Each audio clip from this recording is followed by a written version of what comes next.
Hi friends, welcome to my channel TS audio story. और मैं आज आपको गरम छोरी भाग 2 सुनाने जा रही हूँ। तो चलिए शुरू करते हैं। जब उन्होंने इस सुंदर यात्रा का आरंभ किया तो उनके सपने में भी वह बात नहीं थी कि उनके साथ कोई भयंकर घटना घटित होने जा रही है। लेकिन जैसे जैसे बेंगलुरु नज़दीक आने लगा, कांता कोठारी के चेहरे पर परेशानी की लकीरें पैदा होने लगी। अरविंद कांता कोठारी के डिब्बे के साए साए करते सन्नाटे को देखकर थोड़ी चिंतित मुद्रा में अपने पति से बोली, हमें आगरा से बेंगलुरु पहुंचने के लिए कोई दूसरी ट्रेन चुननी चाहिए थी जो हमें दिन के उजाले में ही बेंगलोर पहुंचा देती। लेकिन अब भी कौन सी मुश्किल आई है। अरविंद कोठारी ने टाइम पास करने के लिए एक सिगरेट सुलगा दिया। अभी सिर्फ रात के 11 बजे हैं, 1 घंटे बाद ही हम बेंगलोर पहुंच जाएंगे और फिर हम अपने घर पर जाकर आराम करेंगे। कि न जाने क्यों मुझे बहुत डर लग रहा है अरविंद, कांता कुछ सहमे सहमे स्वर में बोली।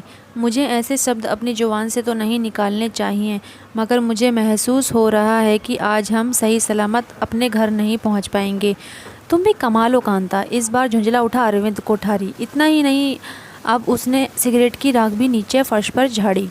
उल्टा सीधा सोचती रहती हो। मान्या, जो उस समय सीट पर बैठी एक जासूसी उपन्यास पढ़ रही थी, उसने भी थोड़ा नाराज़गी भरी आंखों से कांता कोठारी को देखा। इतना डरना भी अच्छा नहीं होता मम्मी। आखिर ऐसी कौन सी क्या आफत आ गई जो आप इस तरह की दहला देने वाली बातें सोच रही हो। तू चुप रह, कांता कोठारी ने फौरन मान्या को डांट दिया। 4 दिन से ज़्यादा जासूसी उपन्यास क्या पढ़ने लगी है? खुद को जेम्स बॉन्ड या कमांडर करण सक्सेना ही समझती है। देख नहीं रही पूरे डिब्बे में हम चारों के अलावा कोई नहीं है? फिर रात का समय है और चारों तरफ अंधेरा ही अंधेरा है। लेकिन अगर ट्रेन के बाहर अंधेरा है तो इससे सेहत पर क्या फ़र्क पड़ता है? ट्रेन किसी जंगल में थोड़ी खड़ी है, वह अपनी फुल स्पीड से दौड़ रही है। तुम लोग शायद फोर रखवायर दल को बिल्कुल भूल चुके हो। वह शब्द कहते ही कांता कोठारी की आवाज़ कांप गई थी। उस क्षण उसके चेहरे पर आतंक के भाव और बढ़ गए। वह फोर रखवायर दल जो अक्सर रात के ऐसे सन्नाटे में ही ट्रेन में सफ़र कर रहे यात्रियों पर हमला करते हैं। उस नाम को सुनकर अरविंद कोठारी के साथ साथ मान्या के दिमाग में भी धमाके होते चले गए। एक क्षण के लिए वह दोनों भी फोर रखवायर का नाम सुनकर थर्रा उठे, जबकि 15 वर्षीय पूजा कोठारी तक फोर रखवायर का कोई मतलब न समझ सकी थी। पूजा उस समय अपनी मम्मी की गोद में सर रख इत्मीनान से लेटी थी और वह भी सबकी तरह बड़ी बेसब्री से बेंगलोर स्टेशन आने का इंतज़ार कर रही थी।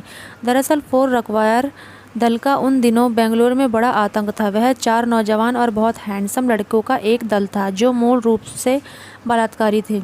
वह रात के अंधेरे में ट्रेन के किसी डिब्बे में चढ़ जाते जिसमें कोई नौजवान लड़की अकेली सफ़र कर रही हो। फिर वह चलती ट्रेन में उस नौजवान लड़की के साथ बलात्कार करते और उसके बाद उस लड़की की हत्या करके भाग खड़े होते। पिछले 2 महीनों में अलग अलग ट्रेनों के अंदर ऐसी 3 वारदातें हो चुकी थी। उस क्षण फोर रखवायर का जिक्र छिड़ते ही अरविंद कोठारी भी थोड़ा डर गया। सचमुच कांता, रात के समय तुमने इन 4 खतरनाक लड़कों का जिक्र करके तुमने मुझे भी चिंतित कर दिया। अरविंद कोठारी की उंगलियों के बीच फंसी सिगरेट उसके होठों तक जाते जाते ठिठक गई। वह वाकई बहुत दुर्दांत किस्म के अपराधी हैं। मेरे तो यही समझ में नहीं आता, कांता बोली, कि पुलिस उन चारों को पकड़ती क्यों नहीं है। एक के बाद एक वह 3 वारदातें कर चुके हैं और बेंगलुरु की पुलिस हाथ पर हाथ रखे बैठी है। ऐसा नहीं है जैसा तुम सोच रही हो, सेशन जज की कुर्सी को सुशोभित करने वाले अरविंद कोठारी ने फौरन जवाब दिया।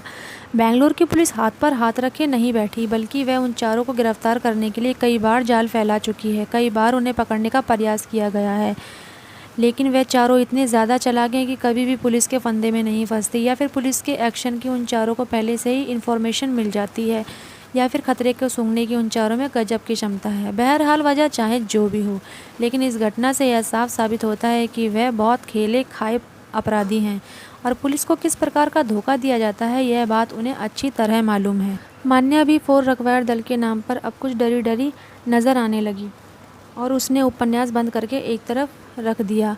अब तो उन चारों लड़कों की बेंगलोर में जगह जगह चर्चा होने लगी है। मान्या भी थोड़े शुष्क स्वर में बोली, कुछ दिन पहले ही हमारे कॉलेज में उसकी चर्चा थी। क्या चर्चा थी? अरविंद कोठारी ने उत्सुकता पूर्वक पूछा। कुछ लड़कियां जिक्र कर रही थी, मान्या बोली, कि वह बेंगलोर के किसी कॉलेज के ही लड़के हैं और अच्छे खाते पीते परिवारों से संबंधित है। उन्हें यह बात कैसे पता चली? उन्होंने भी कहीं से सुनी होगी, मान्या बोली, तभी तो आपस में चर्चा कर रही थी। अब तो अपराध के नए नए रूप भी सामने आने लगे हैं। वह शब्द कांता कोठारी के थे। पहले इस तरह के अपराध सड़क छाप मवाली किया करते थे, लेकिन अब तो किसी का कोई धर्म रहा ही नहीं। ऐसे ऐसे लोग अपराध करने लगे हैं जिन पर कोई आशा नहीं की जा सकती। इनमें कोई शक नहीं है बेटी, अरविंद कोठारी ने गहरी सांस लेकर बोला कि मैंने आज तक कभी एक पैसा भी रिश्वत नहीं लिया, लेकिन इतने बड़े सिस्टम में सिर्फ एक व्यक्ति के ही अच्छा होने से क्या होता है। अरविंद कोठारी ने बेहद निराश मुद्रा में सिगरेट का एक कश लगाया था। तुम्हारी मम्मी ठीक कहती है, आज हिंदुस्तान में पूरा सिस्टम भ्रष्ट हो गया है। रिश्वतखोरी बहुत बढ़ गई है, इसलिए यहाँ अपराध काफ़ी तेज़ी से बढ़ रहा है। कुछ देर वह तीनों इसी प्रकार उस सब्जेक्ट पर बहस करते रहे। बीच बीच में फोर रखवायर दल का नाम भी उनकी जुबान पर आ जाता था। पूजा इस दौरान चुप थी, वह बस ध्यान से उनकी बातें सुन रही थी। ट्रेन पहले की तरह ही अंधेरे को चीरती और पटरियों पर धड़ाधड़ दौड़ती तूफानी गति से बेंगलोर की तरफ बढ़ रही थी। तभी एकाएक कांता कोठारी की गोद में सिर रखकर लेटी पूजा बस उठ बैठी और अपने सैंडल पहनने लगी। तू कहाँ जा रही है? कांता कोठारी ने पूछा। टॉयलेट। पूजा ने मुस्कुराते हुए अपनी उंगली उठा दी। तुझे टॉयलेट जाने के अलावा कुछ और काम है? कांता कोठारी गुर्रा उठी। जब से ट्रेन आगरा से चली है तब से कम तो 4 बार टॉयलेट जा चुकी है। अब जाने भी दो कांता, क्या हर किसी पर हिटलर की तरह हुक्म चलाती रहती हो? अरविंद कोठारी ने मुस्कुराते हुए कहा। टॉयलेट में कोई कलर टीवी थोड़ी लगा हुआ है जहाँ ये बेचारी बार बार अपना मनपसंद टीवी प्रोग्राम देखने जाती होगी। अरविंद कोठारी की यह बात सुनकर सब हंस पड़े, जबकि पूजा हंसते हुए अपना सैंडल पहनकर टॉयलेट की तरफ जाने लगी।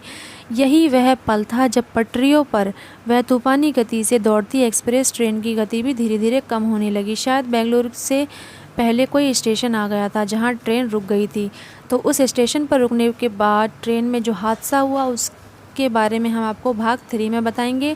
तो भाग 3 में बने रहिए। Thanks for watching. आपको वीडियो अच्छी लगी हो तो वीडियो को लाइक, चैनल को सब्सक्राइब ज़रूर करें।